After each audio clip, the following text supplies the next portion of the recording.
Babylon के बादशाह से एक जानवर बनने तक का सफर। इस वीडियो में हम देखने वाले हैं राजा नबूकदनेस्सर के सल्तनत यानी ताकत और पावर हुकूमत को हासिल करने और फिर नीचे गिरने तक की पूरी कहानी को।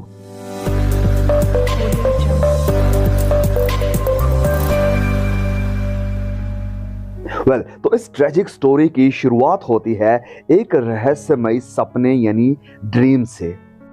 पूरी बाइबल में उत्पत्ति से लेकर प्रकाशित वाक्य तक में आपको बहुत सारे बादशाह, सम्राट, राजा देखने को मिलेंगे, लेकिन पुराने नियम में बहुत से नामों में से एक ये भी नाम हमारी अटेंशन को खींचता है, और वो नाम है राजा नबूकदनेस्सर का नाम, जो कि बाबिल यानी बेबीलोन का राजा था।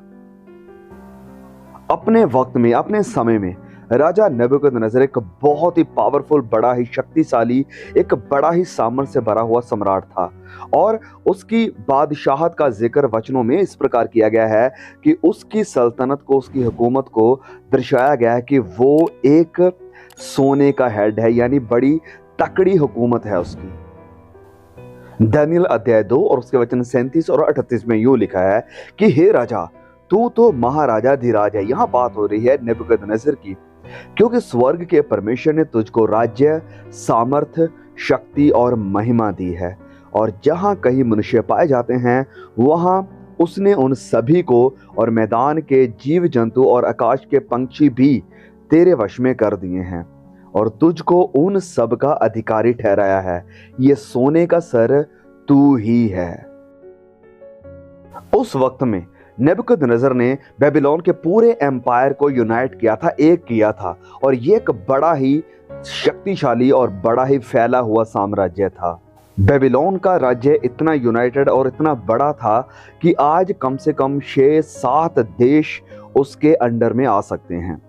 और बेबीलोन की जो कैपिटल सिटी थी, जो राजधानी थी, वो भी पूरी तरह से बड़ी बड़ी और स्ट्रॉन्ग दीवारों के साथ कवर्ड थी। राजा नबूकदनेस्सर ने एक बहुत ही बड़ा हैंगिंग गार्डन भी बनवाया अपनी पत्नी के लिए, और एक मंदिर मर्दुक के लिए, जिसके अंदर सोने की मूर्तियां और तस्वीरें लगी हुई थी, जो कि देवते थे इन लोगों के, और उन देवतों के नाम थे बेल और इश्तार। बेबीलोन को एक सोने का शहर भी माना जाता था। वो इसलिए क्योंकि बेबीलोन के हर एक प्रोजेक्ट में, हर एक बिल्डिंग में, हर एक चीज में सोने का प्रयोग बहुत ही ज्यादा किया जाता था, और इसीलिए इसे सोने का सर भी कहा गया है। और राजा नबूकदनेस्सर वो सिर्फ एक बादशाह ही नहीं था, वरन वो एक इमेजिनरी लीडर था और एक बहुत ही स्किल्ड बिल्डर भी था, जिसने कि अपने एम्पायर को इतना बड़ा किया और इतने खूबसूरत तरीके से बनाया था। और अपनी इस एम्पायर को, अपनी बादशाहत को और ज़्यादा फैलाने के लिए उसने जो आसपास के पड़ोसी देश थे उनके साथ युद्ध किया और उन्हें जीत लिया। उसने बहुत सारे मंदिर और बहुत सारे अल्टर्स यानी वेदियां बनाई अपने देवी देवताओं के लिए। लेकिन एक दिन उसकी जिंदगी, एक रात हम कह सकते हैं कि पूरी तरह से तब्दील हो जाती है, एक रात की वजह से। और यहीं पर कहानी की शुरुआत होती है कि एक रात वो जब सो रहा था, उसने एक स्वप्न देखा, एक ड्रीम देखा। और नबूकदनेस्सर का ये जो ड्रीम था वो इतना रहस्यमय था और इतना अद्भुत था कि उसके अपने ज्योतिषी, अपने पंडित, अपने जो वाइज मैन थे, वो उसे मीनिंग बताने की तो बात दूर, उसे समझ भी नहीं पा रहे थे। तो जब वो लोग उसका जवाब ना दे पाए, तब राजा ने दानियल के लेके भेजा कि उसे बुला कर लाओ। और जब दानियल आता है तो राजा अपना सपना दानियल को बताता है। तो राजा नबूकदनेस्सर ने एक बहुत ही बड़ा पेड़, एक वृक्ष देखा था, जो कि बड़ा था, खूबसूरत था और फलों के साथ भरा हुआ था। लिखा है वचन में, जो दर्शन मैंने पलंग पर पाया वह ये है, मैंने देखा कि पृथ्वी के बीचों बीच एक वृक्ष लगा है, उसकी ऊंचाई बहुत बड़ी है। वह वृक्ष बड़ा होकर दृढ़ हो गया और उसकी ऊंचाई स्वर्ग तक पहुंची, और वह सारी पृथ्वी की शोर तक दिखाई पड़ता था। उसके पत्ते सुंदर और उसमें बहुत फल थे, यहाँ तक कि उसमें सभी के लिए भोजन था। उसके नीचे मैदान के सब पशुओं को छाया मिलती थी, और उसकी डालियों में आकाश की सब चिड़ियां बसेरा करती थी, और सब प्राणी उससे आहार पाते थे। मैंने पलंग पर दर्शन पाते समय क्या देखा कि एक पवित्र दूत स्वर्ग से उतर आया। उसने ऊंचे शब्द से पुकार कर यह कहा कि वृक्ष को काट डालो, उसकी डालियों को छांट दो, उसके पत्ते झाड़ दो और उसके फल छितरा डालो।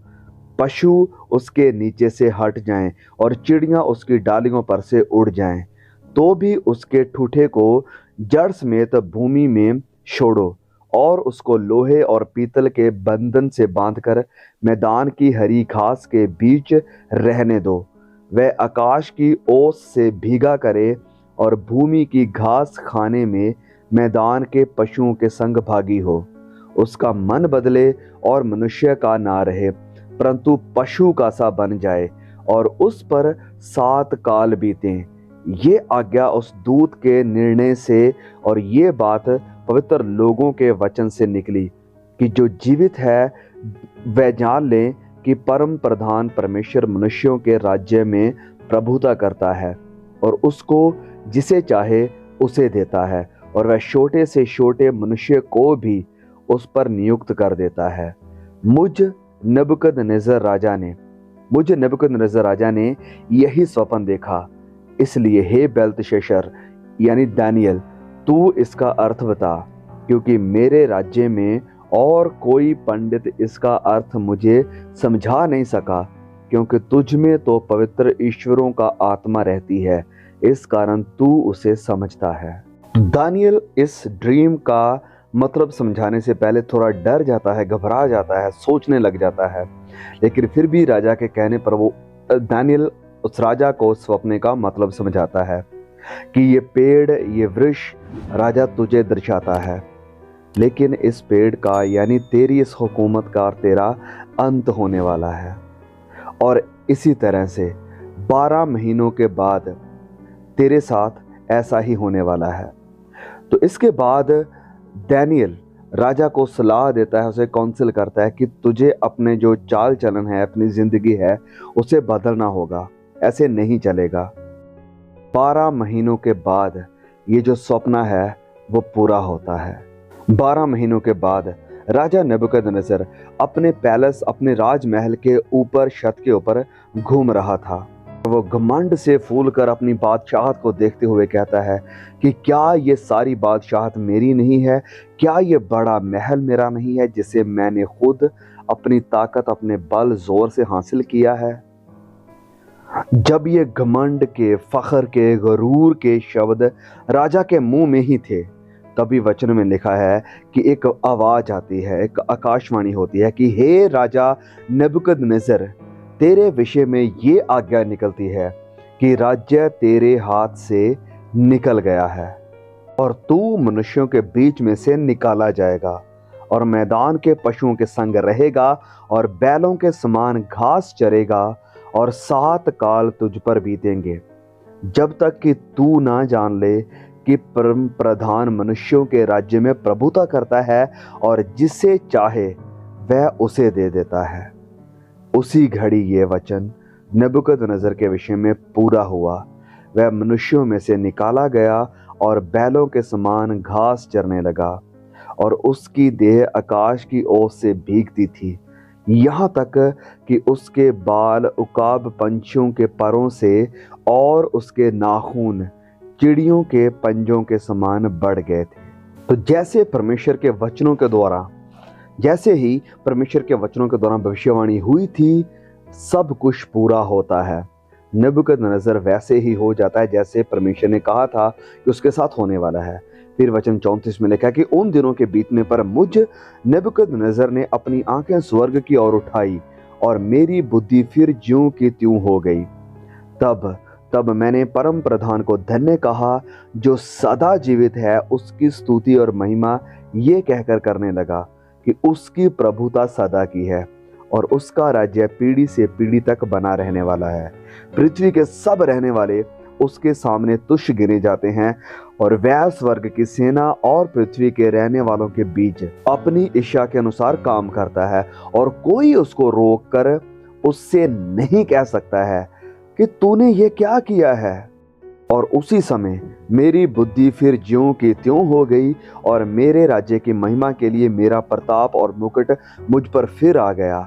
और मेरे मंत्री और प्रधान लोग मुझसे भेंट करने के लिए आने लगे और मैं अपने राज्य में स्थिर हो गया और मेरी और अधिक प्रशंसा होने लगी। अब मैं नबूकदनेस्सर स्वर्ग के राजा को सराहता हूँ और उसकी स्तुति और महिमा करता हूँ, क्योंकि उसके सब काम सच्चे और उसके सब व्यवहार न्याय के हैं, और जो लोग घमंड से चलते हैं उन्हें वह नीचा कर सकता है। तो हमें यहाँ पर देखने को मिलता है कि राजा नबूकदनेस्सर एक तरह से हम कह सकते हैं कि पागल हो गया था। उसने अपनी सेंसेस को लूज कर दिया था, लेकिन बाद में हम उसकी रिकवरी को भी देखते हैं और ये भी देखते हैं कि एट द एंड फिर वो अपने आप को नहीं वरन परमेश्वर को सराहता है, उसकी महिमा करता है। तो राजा नबूकदनेस्सर ने अपने आप को पहले इतना एरोगेंट, इतना घमंडी बताया था, इतना अपने आप की महिमा करी थी कि परमेश्वर को उसके साथ खुद आकर डील करना पड़ा एक बहुत ही अनयूजुअल तरीके से। तो राजा नबूकदनेस्सर के इसी घमंड और एरोगेंस के कारण परमेश्वर ने उससे उसका राज सिंहासन छीन लिया, उसे महिमा से दूर किया और उसका माइंड ऐसा बना दिया कि उसे जानवरों की तरह रहना पड़ा, जानवरों की तरह खाना पड़ा। और जैसे ही राजा नबूकदनेस्सर को होश आती है तो फिर परमेश्वर उसे सब कुछ वापस लौटा देता है। लेकिन इस बार परमेश्वर के डिसिप्लिन को ले लेने के बाद परमेश्वर का डिसिप्लिन उसके ऊपर काम करता है और अब वो पूरी तरह से एक अलग ही तरह का इंसान बन जाता है। अब वो सारी चीज़ों को जो उसने हासिल करी हैं उसे अपना नाम नहीं दे रहा कि मैंने किया है, अब वो इन सब चीज़ों के लिए परमेश्वर को महिमा दे रहा है, परमेश्वर के नाम को आदर दे रहा है, परमेश्वर के नाम की सराहना कर रहा है, महिमा कर रहा है। तो बहुत कुछ है जो हम यहाँ इस स्टोरी से, राजा नबूकदनेस्सर की जिंदगी से हुए इस इंसिडेंट से सीख सकते हैं। सबसे पहले वचन हमसे बार बार इस बात का जिक्र करता है कि ये जो घमंड का गुनाह है ये बहुत ही खतरनाक है और परमेश्वर के सामने ये बहुत ही ऑफेंसिव है, क्योंकि ये परमेश्वर को नीचा दिखाता है जब हमारे अंदर घमंड आ जाता है। नीति वचन अध्याय 16 और उसके वचन 18 में यूं लिखा है कि विनाश के पहले घमंड आता है, प्राइड आता है। सोच कर देखिए कि आपके पास जो भी गिफ्ट्स हैं, आपके पास जो भी संसारिक आशीषें हैं, आपके पास जो भी पैसा है, आपको जो भी परमेश्वर ने टैलेंट दिए हैं, क्या आपने इन्हें सब अपनी ताकत से बनाया है, अपनी बुद्धि से बनाया है, अपनी सामर्थ्य के साथ बनाया है? और अगर आपके मन में, आपके ख्याल में ऐसा कुछ आता है या लोगों के सामने आप इस चीज़ का घमंड करते हैं कि हाँ सब कुछ मैंने खड़ा किया है, मैं ये हूँ, मैं वो हूँ, तो सोच कर देखिए कि परमेश्वर जो कि इतने बड़े राजा के साथ ऐसे व्यवहार कर सकता है उसे सही करने के लिए, तो क्या वो आपको भी डिसिप्लिन में नहीं लेकर आ सकता है? वो आ सकता है। आप जो अच्छा गा सकते हैं, अच्छी आवाज है, क्या आप अपने गले के ऊपर घमंड करते हैं कि मैं अच्छा गाता हूँ?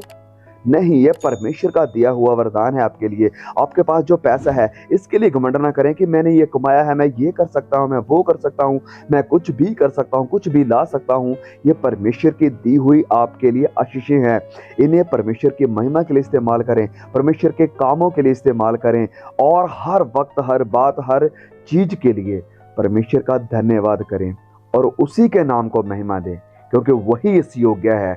मैं, आप, हम सब इंसान, हम कुछ भी नहीं हैं। सब कुछ बनाने वाले, चलाने वाले, हमें देने वाले और हमें अपना बनाने वाले, हमें उद्धार देने वाले, हमारे लिए अपनी जान दे देने वाले ताकि हम स्वर्ग राज्य के लायक बन जाएं, खुदा हैं, परमेश्वर हैं, सबके योग्य है, इस लायक है। तो फिर क्यों ना सारी महिमा भी उसी को दी जाए जिसके वो डिजर्व करता है, ना कि मैं, ना कि आप। हम सब इंसान हैं और इंसानों की तरह एक दिन हमने जो कुछ भी हासिल किया है, जो कुछ भी कमाया है, जो कुछ भी हमारे पास है, सब कुछ एक दिन जाता रहेगा। हम सबको एक दिन सब कुछ छोड़ के परमेश्वर के नाम को महिमा देनी है। और ऐसा ना हो कहीं कि आपके या मेरे घमंड के कारण हम विनाश हो जाए। और घमंड ही है जो कि आज बहुत सारे विश्वासियों के विनाश का, बहुत सारे सेवकों के विनाश का, बहुत सारे वर्शिप लीडर्स के विनाश का कारण बन रहा है। घमंड है। प्लीज इस चीज से दूर रहें। अपने आप को टेस्ट करें कि कहीं आपके अंदर घमंड ना आ जाए। वक्त, क्योंकि वचन कहता है कि परमेश्वर जो नम्र लोग हैं, जो हम्बल हैं, उन्हें ऊंचा करता है, और जो घमंडी हैं, जो फख्र करने वाले हैं, परमेश्वर उन्हें नीचा करता है।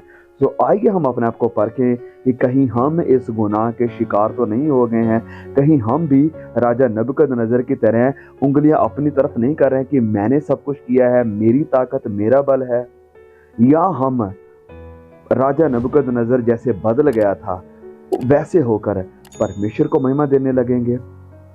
इससे पहले कि परमेश्वर का डिसिप्लिन आपके ऊपर आए, इससे पहले कि परमेश्वर आपको खुद सुधारे, आइए हम खुद अपने आप को परख कर, अपने आप को जांच कर परमेश्वर के सामने नम्र बने। अगर हमने गुनाह किया भी है तो उसका पश्चाताप करें, परमेश्वर के सामने अंगीकार करें कि खुदा मैंने गलती की है। महिमा के योग्य सिर्फ आप हैं, सिर्फ आप।